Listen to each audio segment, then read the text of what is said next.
Bom dia, pessoal. Meu nome é Ana Luísa Vieira e o tema do nosso seminário é expressão gênica e regulação e como esses processos impactam diretamente no desenvolvimento dos animais. Para começar, todos nós temos genes que funcionam como um manual de instrução para o nosso corpo. Eles dizem o que fazer, como e quando fazer.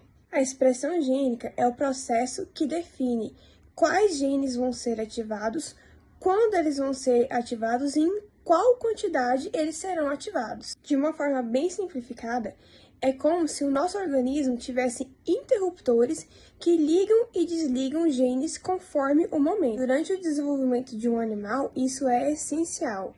A gente começa com uma única célula, que é o zigoto, que se transforma em milhões de outras. E isso só é possível porque diferentes genes se ativam em lugares e em momentos específicos, guiando cada etapa do desenvolvimento. Um exemplo importante para vocês são os genes ROX.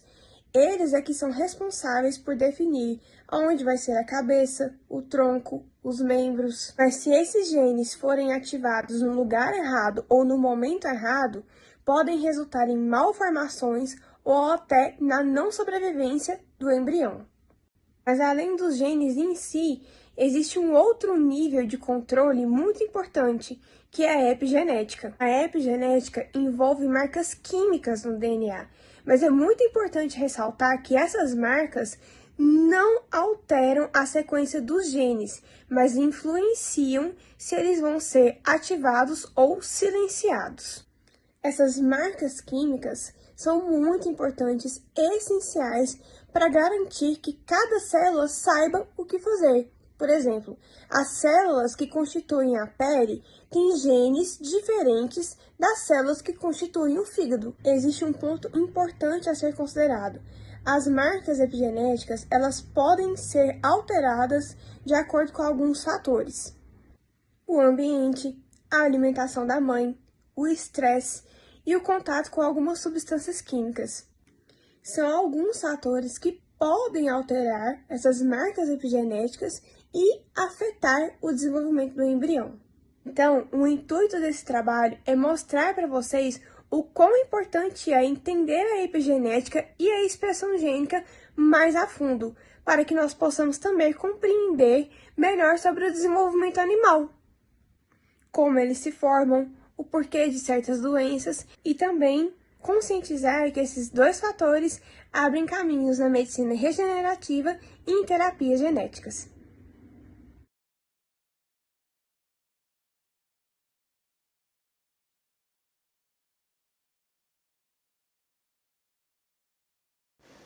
Olá pessoal, meu nome é Ana Luísa Galdino e eu vim falar sobre expressão gênica.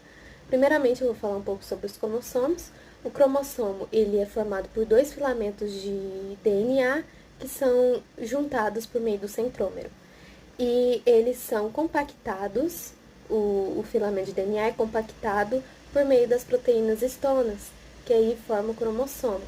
Então podemos ver nessa imagem aqui as histonas ajudando no enrolamento. Temos dois tipos de cromossomos, os cromossomos homólogos e não homólogos.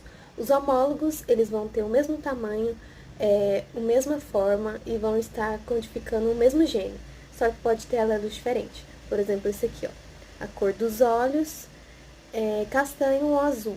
Eles têm alelos diferentes, só que é o mesmo gene, está determinando a cor dos olhos. Nesse cromossomo aqui está definindo várias características e os cromossomos não homólogos, eles são totalmente diferentes um do outro. A forma, o tamanho. Então, por exemplo, os cromossomos sexuais, que eles são diferentes, o X e o Y.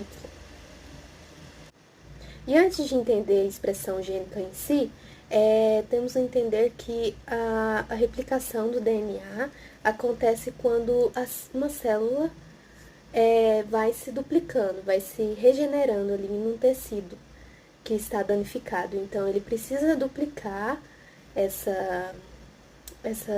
material genético e essa replicação vai acontecer por meio da DNA polimerase, que ela lê e copia e forma mais DNA e mais células.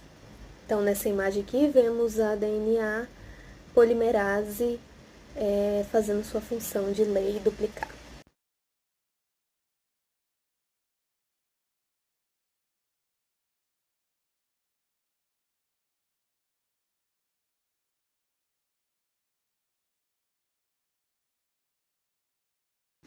Falando sobre a expressão gênica em si, ela é uma quantidade de conjunto de processos que vai acontecer para que um gene seja expresso. Ele vai criar aminoácidos e nesse sentido vai formar proteínas que são que o nosso corpo necessita. Então, quais são os processos que vai formar a expressão desses genes? É a transcrição e a tradução.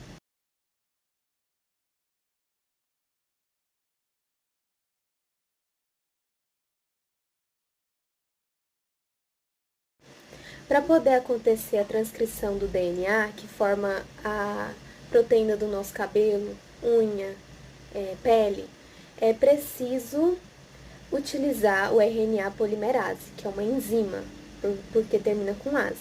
Então, essa enzima, como vemos na imagem, ela vai ler as informações e vai se replicando com a ajuda de nucleotídeos complementares.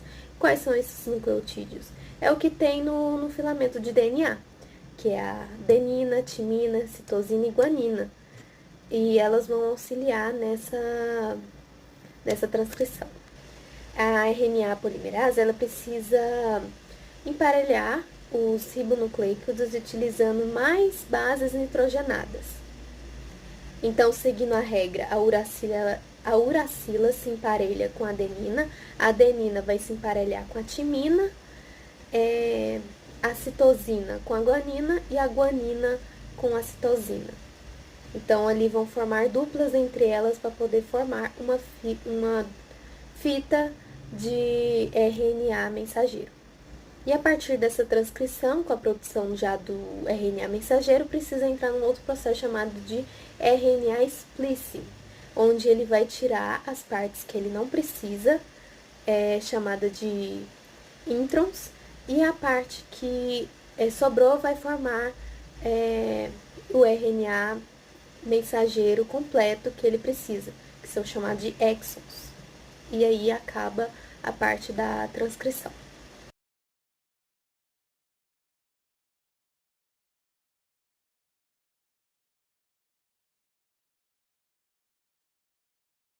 O RNA mensageiro que está dentro do nucleolo, ele vai ser transportado para o citoplasma e ele vai procurar um ribossomo que esteja solto ali no citoplasma para poder entrar no processo de tradução do DNA.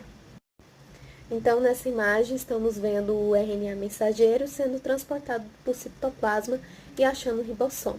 E aí que acontece a tradução.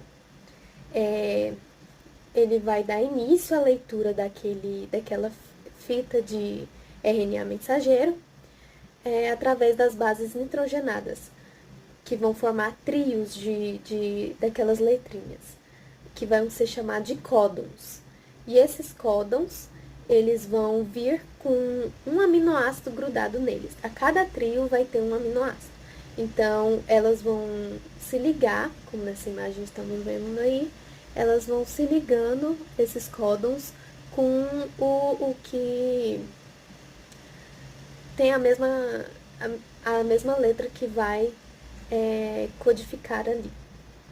E aí, quando vai codificando, os códons saem e deixam o aminoácido grudados um no outro, assim formando uma ligação peptídica. E aí, vai formar muitos aminoácidos ligados um no outro por causa da ligação peptídica e nisso vai formar a proteína. Então, o códon vai estar ali com o aminoácido. E quem vai trazer aquele aminoácido é o RNA transportador. Então, ao final disso, vai formar a proteína por meio das ligações peptídicas que acontecem ali entre os aminoácidos. E essa proteína já está pronta para ser utilizada no nosso organismo. Então, eu sou a Amanda e vou falar sobre a ativação e inativação de genes. Para começar, é necessário entender o remodelamento da cromatina. O que é a cromatina? A cromatina é o material que compõe os cromossomos. É composta por DNA e enovelados em estonas. Ela possui dois estados, a heterocromatina, que é quando ela está mais compacta, dificultando o acesso ao DNA, e a eucromatina, que é quando ela está mais aberta, assim, possibilitando um acesso mais fácil ao DNA, e dessa forma o gene será regulado se ele estará acessível ou não para transcrição.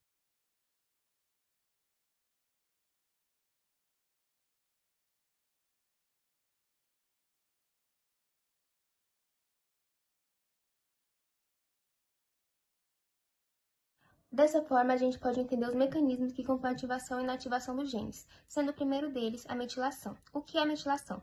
A metilação é uma modificação química que não altera a sequência do DNA, mas tem capacidade de inativação de algum gene. Ela envolve a adição de um grupo metil à posição C5 do anel de citosina catalisada por enzimas metiltransferases e ocorre nas ilhas CpG do DNA. É essencial nas regulações como a expressão gênica, o desenvolvimento embrionário, na ativação do cromossomo X, o imprint genômico e a modificação da cromatina. Associada a ela, a gente tem vários fatores que podem influenciá-la, como fatores externos, como estresse, doenças e envelhecimento. Ainda dentro da metilação, a gente pode ter algumas alterações epigenéticas que afetam a expressão gênica, como a hipermetilação, que é quando há um aumento do grupo metil nas regiões promotoras, assim impedindo a expressão de alguns genes e impossibilitando o controle do mecanismo do DNA. E a hipometilação, que é quando tem a redução do grupo metil. Assim, pode haver uma instabilidade genômica por conta da falta de inativação de alguns genes que não são necessários no momento. O segundo mecanismo é a acetilação. Na acetilação, as enzimas estonas acetiltransferases adicionarão o grupo acetil às estonas, assim neutralizando a sua carga positiva e diminuindo a afinidade pelo DNA que tem carga negativa. Dessa forma, a cromatina ela se torna mais aberta e possibilita a transcrição gênica. Por sua vez, o terceiro mecanismo é a desacetilação, que é o evento contrário à acetilação. Lá será removido um grupo acetil, assim a estona ela volta a ter afinidade com o DNA, fechando a cromatina, tornando-a mais compacta e impossibilitando a transcrição gênica.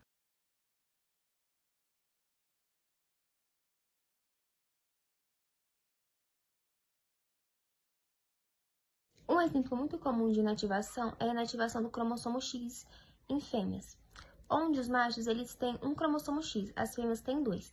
Se elas mantivessem esses dois cromossomos, iam causar um desequilíbrio celular. Então, o organismo ele desativa um dos cromossomos.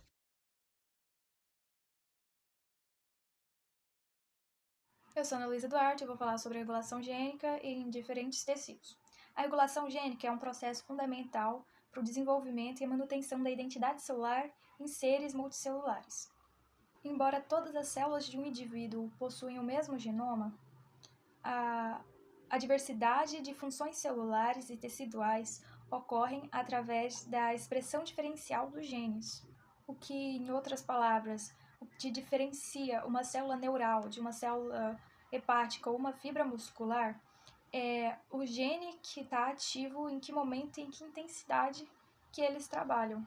E esse trabalho preciso, ele é essencial para o desenvolvimento embrionário, para a formação dos tecidos e para a homeostase do organismo durante a vida.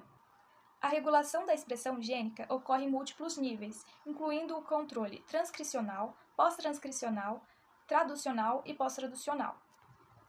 No contexto da diferenciação tecidual, o principal nível de controle ocorre durante a transcrição, através da interação de fatores de transcrição com regiões específicas do DNA, como promotores, enhancers e silenciadores.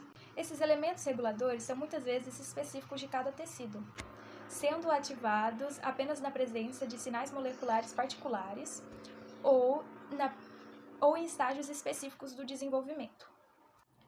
Por exemplo, no tecido muscular esquelético, Os genes estruturais de actina e miosina, a expressão deles ocorre através de fatores de transcrição miogênica, MYOD e MYF5. Esses fatores atuam de forma cooperativa, que induzem cascatas de transcrição para células progenitoras se diferenciarem em fibras musculares especializadas. Em contraste, as células hepáticas, o tecido hepático ocorre por fatores do HNF4-alfa, que influenciam o funcionamento do metabolismo de lipídios e detoxificação, as funções do fígado. Já em tecidos neurais, os fatores como REST funcionam de maneira oposta, inibindo a expressão de genes neuronais em células não neurais, o que traz a especificidade tecidual. Além da regulação transcricional, a regulação epigenética também exerce um papel central. Modificações como a metilação do DNA e acetilação das histonas podem ativar ou silenciar áreas inteiras de um genoma, de maneira estável e herdável durante a divisão celular. Essas marcas epigenéticas acontecem durante o desenvolvimento embrionário, são estabelecidas durante o desenvolvimento embrionário e permitem que uma célula continua com a sua identidade mesmo após diversas múltiplas divisões. Por exemplo, células tronco pluripotentes, que se diferenciam ou em células da pele ou em células do coração, elas passam por remodelações epigenéticas profundas que impedem com que elas expressam genes de outras linhagens celulares. A importância dessa regulação diferencial é ainda mais evidente quando consideramos os impactos de sua disfunção. Alterações em fatores de transcrição específicos de tecidos podem levar a doenças como miopatias genéticas, distúrbios metabólicos e desordens neurológicas. Além disso, em processos como a regeneração tecidual e resposta imune, a reativação de certos genes é crucial para a eficácia da resposta fisiológica. Recentemente, tecnologias como a transcriptômica de célula única nos têm permitido uma refinada compreensão da heterogeneidade da expressão gênica entre células de um mesmo tecido. Esses avanços revelam que, mesmo dentro de um único tecido, há uma subpopulação celular com perfis de expressão distintos, o que amplia a visão sobre a complexidade da regulação gênica in vivo. Em resumo, a regulação da expressão gênica em diferentes tecidos é um processo altamente coordenado, essencial para o desenvolvimento, funcionalidade e integridade dos organismos multicelulares. A capacidade de ativar ou silenciar genes de maneira precisa e específica confere às células plasticidade necessária para formar diversos tipos celulares que compõem o organismo.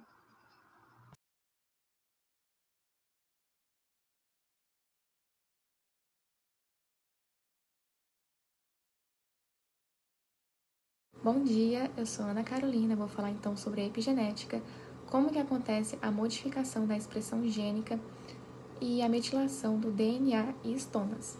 Bem, a epigenética ela é uma área da ciência que vai estudar, e analisar como que o meio ambiente e o nosso estilo de vida vai afetar o funcionamento dos nossos genes. Bem, para entender isso, é importante a gente ressaltar então que o meio ambiente ele vai atuar diretamente no nosso genoma, através de modificações epigenéticas, onde os nossos genes, eles meio que ouvem, o meio ambiente de uma maneira complexa, e isso vai, então, afetar no nosso comportamento e no nosso bem-estar. E também, então, toda e qualquer alteração que a gente tem no nosso organismo, como, por exemplo, ansiedade, consumo de álcool e drogas, toxinas em si, se você faz ou não exercícios, isso vai influenciar. Tanto que pode modificar, as nossas células hospedeiras, quanto também modificar o nosso DNA. Então, dito isso, nós somos 99,9% iguais, em termos de DNA.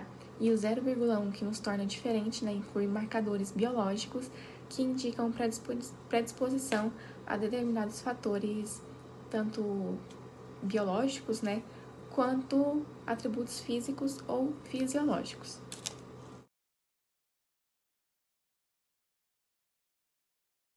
Bem, então como que de fato vai acontecer essa modificação na expressão gênica? Essas modificações, elas podem ocorrer de diversas maneiras. Em todas elas, as células, elas vão ditar onde, quanto e quando que esses genes vão ser usados. A gente vai ter, então, a modificação transcricional. O que vai ser isso, né? Então, as proteínas, que são chamadas de fatores de transcrição, eles vão estar ligadas, né, no DNA, que vão controlar se o gene ele vai ser ligado ou desligado. O DNA ele vai estar enrolado nas estonas, né, que isso também é um fator que vai influenciar. E se a cromatina ela estiver mais aberta, ela vai ser mais fácil, né, o DNA vai ser mais fácil de ser lido. Vamos ter também a regulação pós-transcricional, que a célula vai escolher quais partes do RNA ela escolhe manter ou descartar, num processo chamado de splicing alternativo. Também a regulação translacional, onde a célula vai decidir se o RNA ele será traduzido em proteína. E depois disso, vamos ter a pós-traducional, onde as proteínas podem ser ativadas, desativadas ou até mesmo destruídas. Tudo isso vai garantir que as células façam apenas o que precisam, no momento certo. É um sistema muito complexo, mas muito eficiente. Oi, meu nome é Amanda e eu vou falar um pouco sobre como o ambiente pode influenciar na epigenética, que basicamente são por 3 fatores, que é a nutrição, o estresse ou as toxinas. Então, falando um pouco sobre a nutrição, existem dietas que são muito ricas ou muito pobres em nutrientes, e isso pode afetar a expressão gênica, mas sem alterar o DNA. Um exemplo disso é a deficiência de vitamina B12, que pode silenciar genes importantes no desenvolvimento do animal. Além disso, quando o animal é submetido a situações de estresse, como privação materna, ou até mesmo estar em um ambiente hostil, pode alterar a metilação do DNA, o que afeta diretamente no HPA. O HPA é o hipotálamo, hipófise e adrenal, que pode influenciar o controle no desenvolvimento. E também quando o animal é muito exposto às toxinas, como por exemplo pesticidas ou metais pesados, e até mesmo poluentes, pode alterar as marcas epigenéticas e também pode levar a ter doenças crônicas, alterações neurológicas ou até mesmo a infertilidade do animal.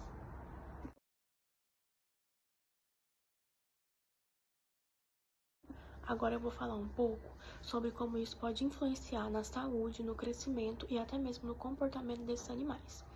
Então, basicamente, os animais que são expostos a alterações epigenéticas podem desenvolver diversas doenças, como câncer, diabetes ou até mesmo problemas imunológicos.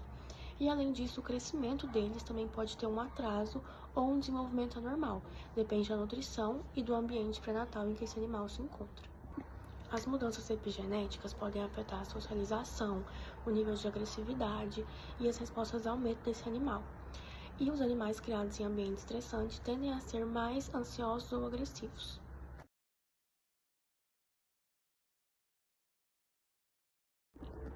Um exemplo sobre como o ambiente pode influenciar a epigenética é a dieta da mãe, porque quando a dieta é rica em ventiladores, que pode ser a colina, a vitamina B12 ou até o ácido fólico, pode ativar ou até mesmo silenciar os genes dos filhotes. E a má nutrição pode predispor os filhotes a ter algumas doenças metabólicas e até mesmo alguns problemas comportamentais.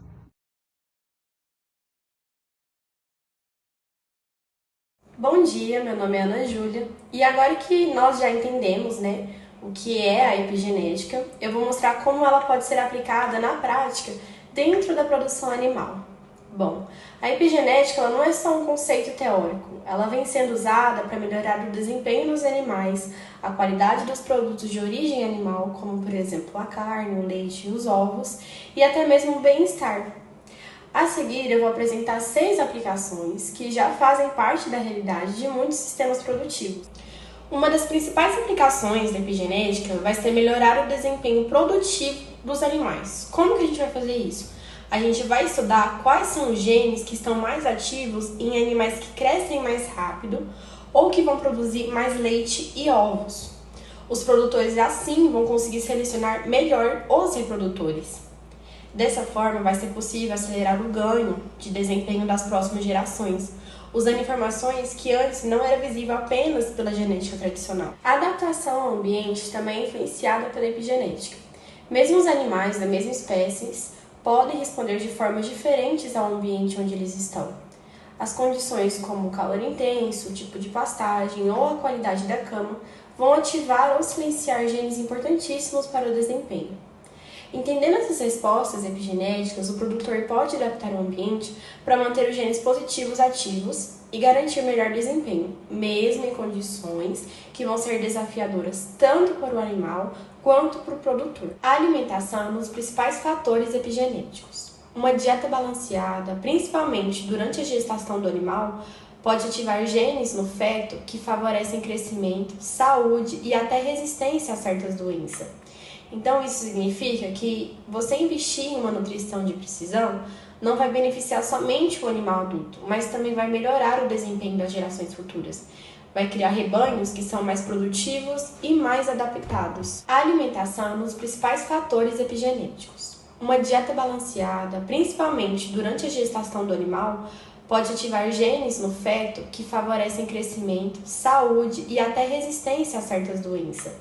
Então, isso significa que você investir em uma nutrição de precisão não vai beneficiar somente o animal adulto, mas também vai melhorar o desempenho das gerações futuras. Vai criar rebanhos que são mais produtivos e mais adaptados.